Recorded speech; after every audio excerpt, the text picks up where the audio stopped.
It's Monday in Tryon, North Carolina, and we've had another beautiful day here. Very thankful for the gorgeous weather that we've had, and you may even hear from time to time through the open door the frolicking of young children out on the dock in front of our place, where they're jumping off and having little competitions, who can make the biggest splash, who can make the littlest splash, and so on. It's always fun to see young people enjoying the water. Today I went to a ministerial association meeting of the Polk County, and one of the pastors gave the devotion, and it was a really great devotion. One that I'm going to put a new handle in the axe head and do a little chopping myself right now. Although it was directed to pastors and his emphasis was on pastors, this really does apply to all Christians. Let me read to you the first focal text that he used. It's Leviticus chapter 22, verses 1 through 3. Then the Lord spoke to Moses, saying, "Tell Aaron and his sons to be careful with the holy gifts of the sons of Israel, which they dedicated to me, so as not to profane my holy name. I am the Lord. Say to them, if any man among all of your descendants throughout the years of generations approaches the holy gifts which the sons of Israel dedicated to the Lord, while he has uncleanness, that person shall be cut off from before me. I am the Lord." Pretty serious accusations, pretty serious punishment. And notice the key words are that we're not to allow holy gifts to be used in a profane way or an unholy way. He titled his little devotion this morning, "Mishandling the Holy." Mishandling the Holy.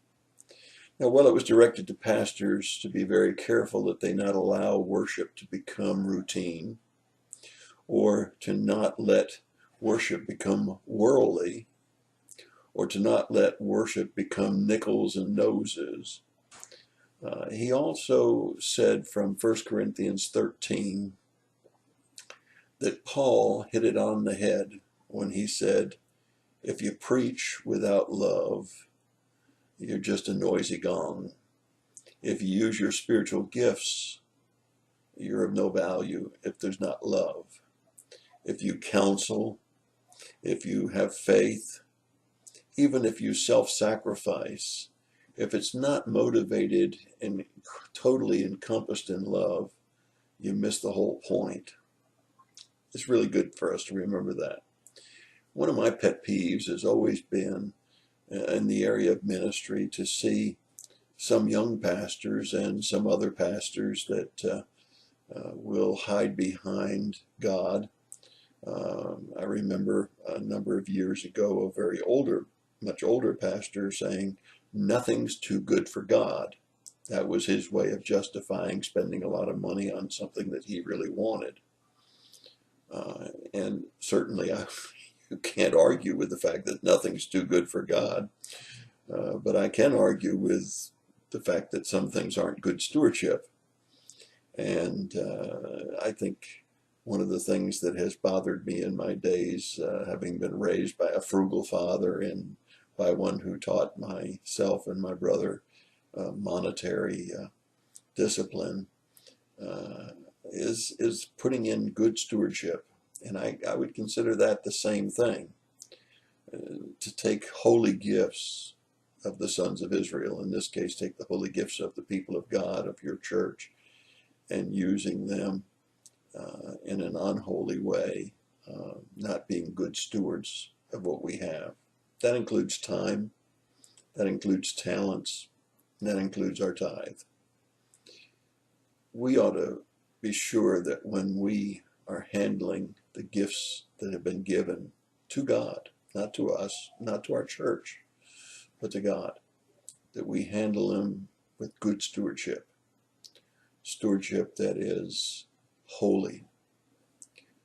Being careful to weigh carefully the limited resources that God provides through the church for his work, and that we not be careless, that we not forget that many people gave very sacrificially in order for us to have those resources, whether it's buildings, whether it's equipment, or whether it's the actual tithes themselves being spent for things that are frills, unnecessary, or lavish.